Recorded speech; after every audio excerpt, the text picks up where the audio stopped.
اوعى تتخض او تخاف لما العميل يسألك طيب هو حضرتك انت اشتريت او استثمرت؟ ده من اكتر الاسئلة اللي بتقلق اي مستشار عقاري، بس الحقيقة هو ده مش تهديد، هو ده باب مفتوح لو عرفت ترد صح. اول حاجة تفهمها، العميل هنا مش بيشكك فيك، هو بيدور على حاجة يطمن لها.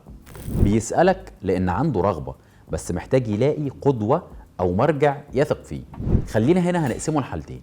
الحالة الاولى، لو انت بالفعل اشتريت هتقول له التفاصيل، انت اشتريت فين، ليه اخترت المشروع ده، وايه العائد اللي بيتحقق حاليا او اللي ان شاء الله هيتحقق مستقبلا، وايه التطور اللي تم من يوم ما انت اشتريت. ده بيحوله من مشكك لمقتنع.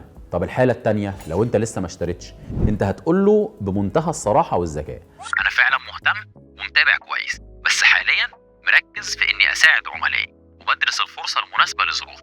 بس عايز اقول لحضرتك ان اكتر مشروع بشوفه واعد حاليا، ولو معايا الامكانية ان هشتري فيه. وابدأ اتكلم عن المشروع اللي انت بتبيعه، وقول له كمان ان انا دايما برشح المشروع ده لاي حد في الظروف بتاعت حضرتك او للي عايز يستثمر صح. الفكرة مش انك تكون شاري، الفكرة انك تكون واثق من اللي بتبيعه، وان عندك اسباب منطقية للترشيح، مش بس عشان ده المشروع اللي قدامك ولا عشان ده المشروع اللي عمولته كويس. الرد هنا هيخلي العميل يحترمك ويحس انك مش بتقنعه عشان مصلحتك، لكن لانك شايف في القرار قيمة حقيقية.